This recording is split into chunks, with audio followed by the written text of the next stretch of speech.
Hello, everyone. This is the weekly Helm Dev meeting, uh, January 15th, 2026. It's wild that it's already 26. Here's the link to the meeting agenda and notes. Thanks, Robert, for taking notes. And I'm going to call on myself for the very first announcement. We have four releases, but basically we have the RCs for Helm 4 and 3 that were released um, on that were released last Monday, or excuse me, on Monday, and um, the release for the minor versions of Helm 4.0.1 and 3.20, excuse me, Helm 4.1 and 3.20.0 are going to be released on the 21st of this month, according to the release schedule. So that, just FYI for everyone, the release calendar is linked on the homepage of helm.sh, the website for Helm. And then the patch releases were just released yesterday. Please check those out. They're all on the releases page on Helm's GitHub. Matt. Question, why did we release patches yesterday?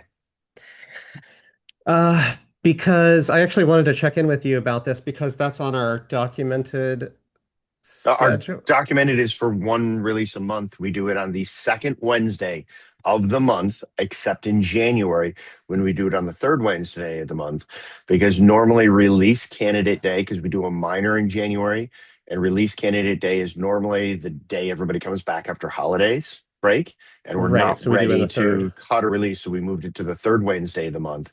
So we normally don't do any patch releases. In fact, in the release policy, it says if we have to do an offbeat patch release and it's within 2 weeks of the next release, then we normally skip it. I am So that may have been my mistake. I didn't see that in our release we policy. I know we that do there's four not, yeah. weeks.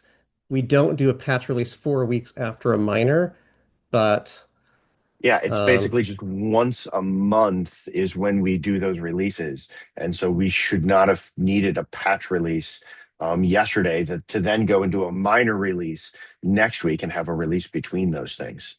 So it's gotcha. one release per month is what we do. Okay, I will make sure that that's super clarified in our policy if And if you go, um there's a hip on yeah. this, and that was in the hip. Mark back in the day went and did all of it, and so that's where like the 2 weeks came in when we've had emergency patch releases for CVEs or other things, and how do we want to handle that? Not to have because upstream providers have to go package these things. So if I go to like OpenSUSE, Yeah. where they go ahead and they do this, they actually go do their own builds using their build service for this. And so that means they've got to trigger a second build and things like that. And usually they don't look for more than one build in a month because that's our general MO, unless there's something like a security update. This was the release dates hip. It's the release dates hip. Yep. Yeah, I don't see any of the 2 week thing. You know what? All Let's right. like look at this and just Let's like take that make sure that offline. Yeah, that's we don't have to have clarified. that conversation now Thank you. and do that. Yeah. Yeah. Okay. Perfect. Thank you very much. Uh, okay. In any case, they have been released, and there is one note that there's actually one mistake that I made when releasing. It's relatively new for us for the past, I don't know, at least what is it, 6 years to release both two major versions of Helm.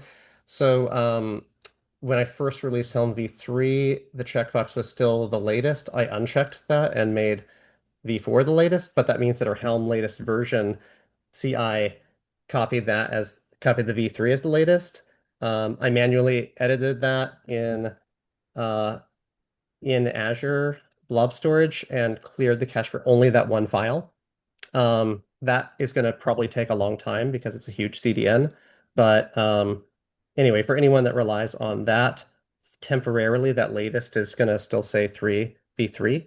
Um, but that should be cleared at some point relatively soon.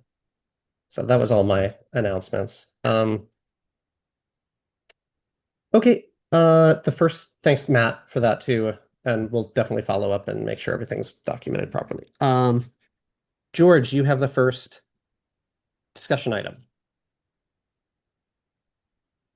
Could you share the link to the document quickly so I can remember what it is? Yes. Here If it you have is it again in handy. the chat, Otherwise, Zoom chat. Oh, it is the create namespace and Helm template issue comment. okay. So we have create namespace as a command line flag to Helm. I think this was added as a convenience for folk to use to create a namespace when they're deploying a chart. Um, but it has like a number of drawbacks, and one of them is this issue where if you do Helm template and you do create namespace, um, some users expect that Helm would admit the template, sorry, the objects for creating the namespace as part of your template output. But Helm doesn't actually. Helm just calls the API directly for creating the namespace. Um, and the last thing I'll say before I let Matt speak, because he's probably got some context, is the create namespace flag seems like a bit of a hack to me. The other limitation is you can't add labels or annotations to the namespace, which is created, which other people want to do. So anyway, Matt, over to you.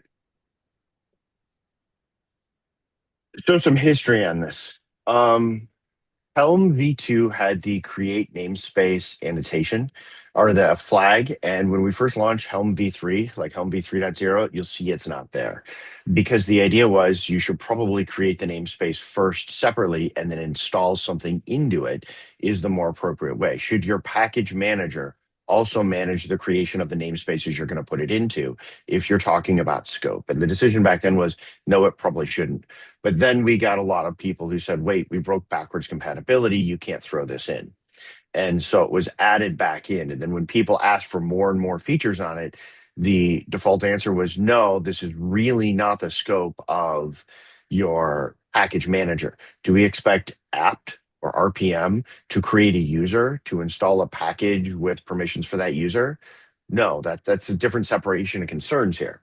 And so that's our standing recommendation is okay, it does this at a very basic level, but if you want more advanced features, create the namespace separately and then go ahead and install something into it. Then you can configure it how you want with your policies and everything else, because we can't layer all of those things into Helm.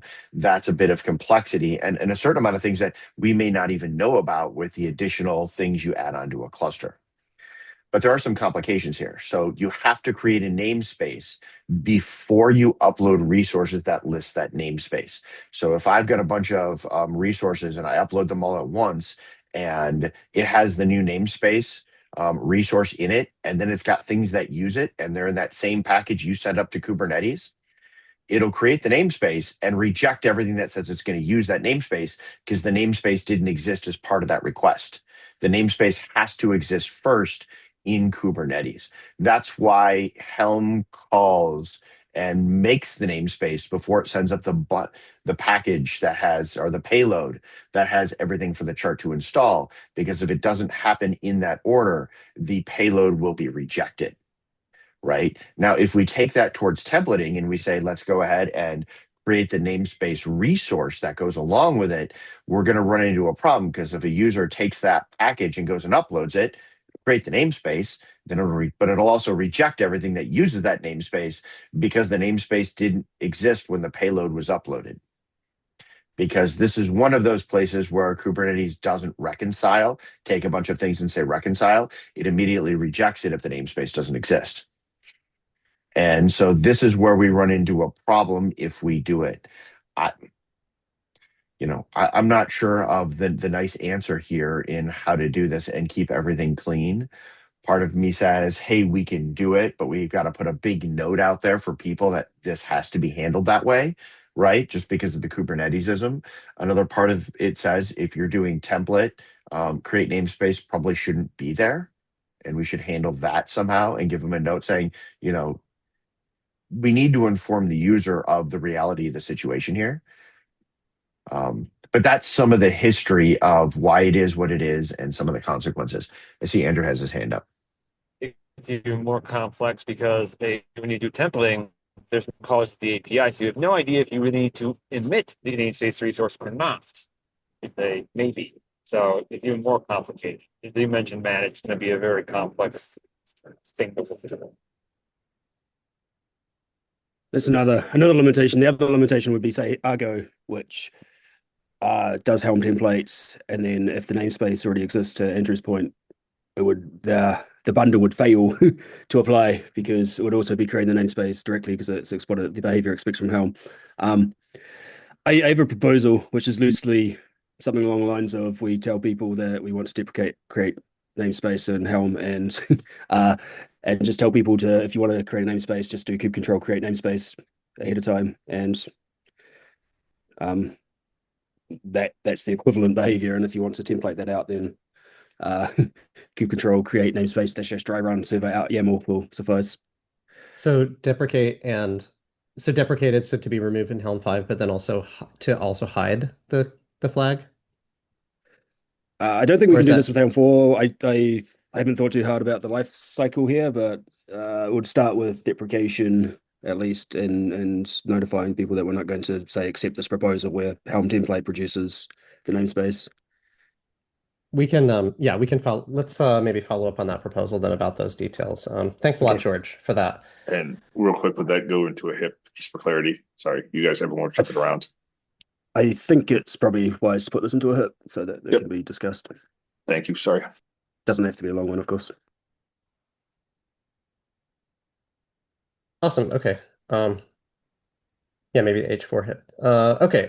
Then George and Evans, you have the next item.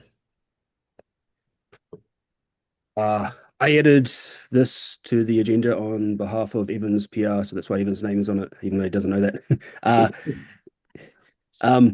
The problem is we have Helm uninstall dash dash wait, and right now the API, the way we invoke Communities API, defaults to background cascading. It would be much more intuitive, and correct me if I've missed a detail here, Evans, or got it wrong. So this is I added this some time ago. The probably the more intuitive behavior would be foreground cascading. So rather than Helm just deleting the, say, a deployment and your pods are still running, and then Helm says, okay, I've uninstalled. I think it would be much more intuitive for users to see that their pods are being cleaned up. That's maybe not the best example, but anyway, but this would also be a behavioral change to a certain extent in Helm. Yeah, that's correct. You described it quite well. And I think you brought this up because since it's a behavioral change, is it breaking change? Is it something that needs to be sort of thought of? Is it a V5 kind of change that needs to be considered for? I had created this issue for that to look into this for V5 and compared kubectl's also conflicting ways of describing this. There are only a few instances where there is a flag with a value, and how the values are documented, both the defaults for when you don't use the flag and when you do use the flag with no value. And so I just made that issue so that we could follow up there if that makes sense for folks. Yeah, those are two different issues. Well, on the weight bit, describing the flag, but this is more behavioral. So okay, yeah. We can just focus on that. Sorry, yeah, I guess you are right. That would be a follow-up. Yeah. Yeah, so I don't know what people think. Is it behavioral change that needs to go to V5? Folks today, you delete resources, you don't need to wait, or Helm doesn't need to wait that they've completely been deleted, basically waiting for them to completely disappear, or should we be happy with cascade forward so that Helm does wait for all the finalizers and whatnot to sort of play out before it sort of exits?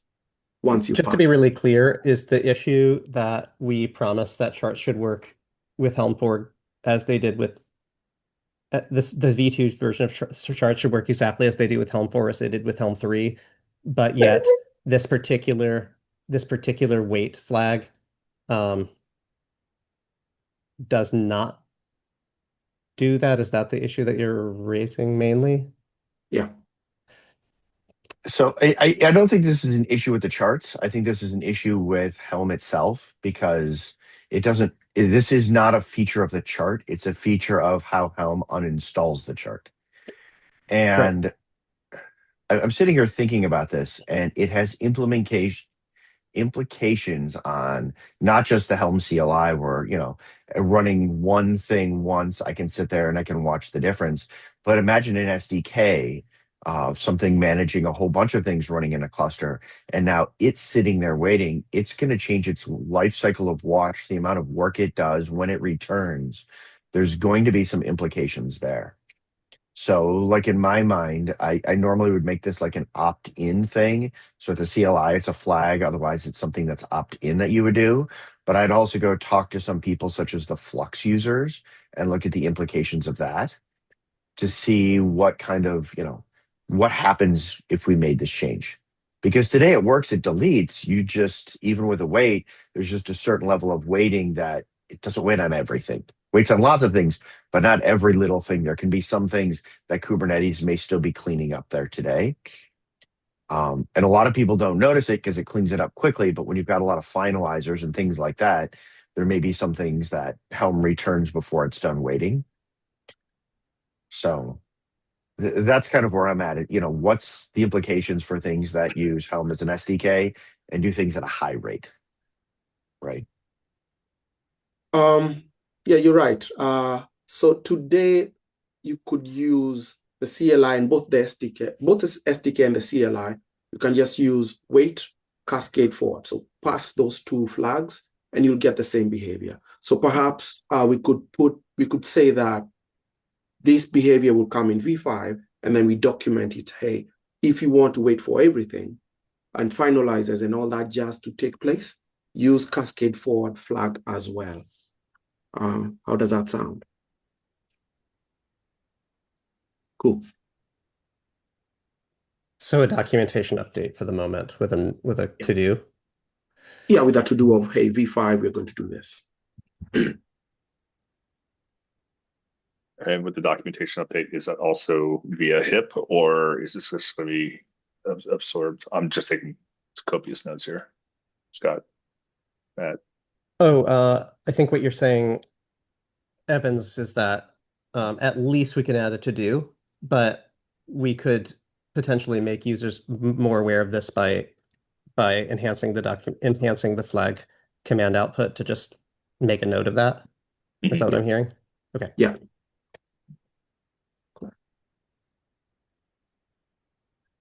Okay, awesome. All right.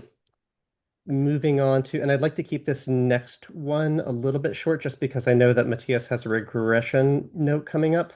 But Evans, do you think we could get into the template functions, the Sprig or Helm template functions question relatively shortly? I think George is. Yeah, George is next, sir. I'm sorry. Oh, I'm sorry, I missed I was organized. I stuck a bunch of, but we can skip this one because the we've already page break got. messed me up. Sorry. Go ahead, please. We can skip this one. I can just do another time. It's not. I think there's probably more important things. Yes, sir. Okay. Evans. Thank you. Yeah, mine is quick as well. It's more a question. So if someone wants to add more template functions, should they go to Sprig or should we continue adding to that list in Helm? That's a real good question. In the past, one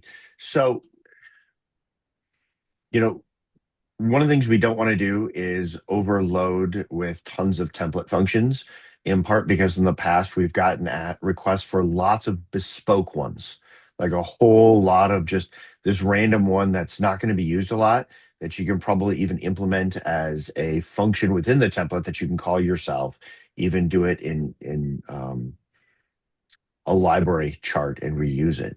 Other times there's good reason for it. And so I think if there's good reason for it, we can probably throw it in. It's interesting. We looked at bringing Sprig under Helm at one point because that's its primary use case. I know other people use it, but the reason we don't is there's actually licensing issues with it. It's MIT licensed. And so therefore you have to get an exception to get it in the CNCF, even to bring it in under Helm because it's not Apache 2. Too many people have contributed to it to get sign off to get it converted from MIT to Apache 2 anyway, that we've just kind of left it separate for now. Um, and Matt Butcher and I have been the two maintainers, which as of late is just been me. And you all know how busy I am. So it's one of those things where something like that is generic enough. Some of those we can probably put them into Sprig. I do passes on it, 2, 3 times a year is when all that stuff happens. So it doesn't happen instantly because I just schedule time 2 or 3 times a year. So I'll come around to it when I can carve out some time again to just focus on it, if that makes sense. Um, but I don't see a problem with adding some new functions to Sprig. It's just if they actually make sense to do. And you're still a maintainer of Sprig, right? Am I right about Yes. that? Okay. Yeah. Yeah. All right. The make sense bit. So if you get a chance, just glance at that PR and so that I can know what's the way forward. Yeah, it's on my to-do list. I'm sorry. With everything Okay. else that I've been doing the last couple of weeks, I haven't had a chance, but I actually have this open as one of the things. It's on my to-do list to address. I won't forget you evidence, and please don't feel bad in nagging me either. I give you permission. Thank you. Thanks, Matt. I noted in the comments that we should probably like make an FAQ page from all the history tidbits that when we ask Matt questions, because they are in the doc if we make notes, but it'd be kind of nice maybe. Uh, we won't put that on you, Matt. Okay, so Matthias, there is a regression that you found in Helm 3. Not a regression I want to note from, not a regression from the RC, but a regression since 4.0.0 Yep. from SDK users' point of view, right? No. This regression affects all Helm users. Basically, in Helm 3, the wait logic would see a pod, like a pod for a hook, that is in the failed state with the status dot phase field set to failed, and would bail out. Like it sees that, it doesn't wait for that pod anymore because this is a terminal state. The pod will never leave that state. And case status is the new wait logic for Helm 4, the default one, right? And the PR that's something that was introduced in the very first PR that introduced case status to Helm. A while before Helm 4 was released, but that I guess that's when it became the default one. And basically the logic does not like waits forever until the full timeout, right? So it keeps waiting for pods that failed to change. Yeah. Wait a second.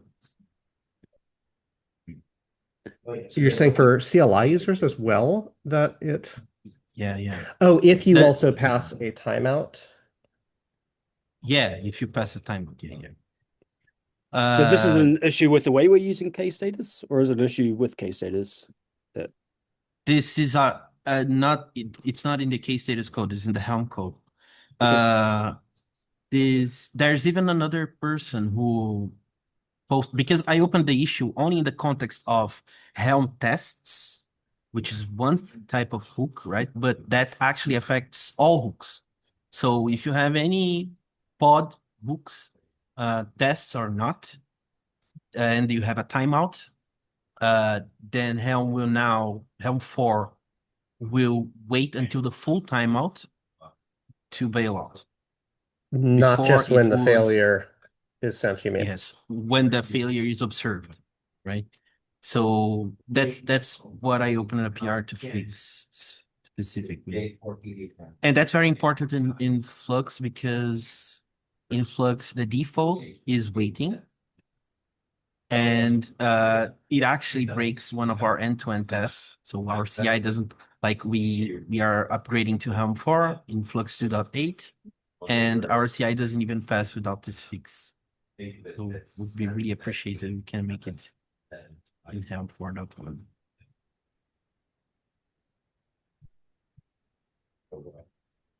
Thoughts? I mean, what you said makes sense. I think it's just a matter of reviewing the PR and making sure the PR makes sense and merging. I'm sure PR does make sense, but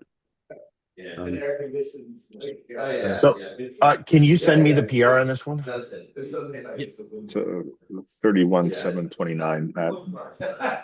I'll send it to you. It's 4 in the morning. Yeah. I just labeled it as a bug. Oh, yeah. Oh, yeah. That's the one. Okay. Oh, yeah. And just real quick, Matthias, I know we only have a few minutes, so I'm going to move on from this, but let's follow up in the Helm Dev Slack channel. Sure. And yeah, we can get into the details about that, about the planned like Flux release to upgrade for Helm 4. Okay, I'm gonna punt on mine. I know Ingi had an update. Ingi, do you mind? Is Ingi on the call? Oh yeah, Ingi, do you mind if we just note that you have an announcement? Okay. Hold on a second. Because I'm gonna have to wrap up the assignments for next call and all of that. And then can we just follow up with this on just note Am I that muted? no, but it's robotic, the audio. So weird. I can move it to next week. Okay, I can hear you again, but okay, that sounds great. Thank you very much. And I'll do the same with mine, and we'll do with yours too. I know Andrew has a hip review, so I'm just gonna note that this is a request and move on to I'm going to skip social media amplification temporarily, and we can just follow up with that. If anyone has anything else besides maintainers, please do that in the Helm CNC, excuse me, the Helm Kubernetes Slack channel, Slack dev, and then assignments for next call. Who would like to moderate? I'll do it, Robert. Great. And notes? Anybody able to? I can do notes. Thanks, George. All right. Issue triage. I see Terry on there. Anyone else? I'm going to be. Yeah, I was going to do standard triage and review. Okay. And PR review? I'll be there. I'll be there. Okay, okay. All right, great. Great. And I see the people who can be there for next week. And so we are just about at the top of the hour. Thanks everyone. If there's something that we missed, again, like ping us in Slack, Kubernetes Helm-dev Slack. Thanks very much. Bye. All right. Love you. Bye. Quick question. When is Helm 4.2 scheduled? Let's follow up with that on Slack. That's the thing I want to check in with Matt about. Okay. Yeah. 1 month after the next Kubernetes minor is the standard. It always comes out the month after the next. So you go 4 months. You mean which would be May. You're asking about Matt, Matthias, you're asking about the next minor release or the next patch? Minor. Oh, okay. Minor comes out 1 month after Kubernetes. So the month Kubernetes releases a minor, Helm releases a minor the following month. That's the standard rule. So how Kubernetes released in December, Helm releases in January. So 4.2 after Kubernetes 136, right? Yes. Cool. Okay. Yes. Thank you. Yep. Bye. All right. See you on Slack soon. Bye. Yeah. See you. Later.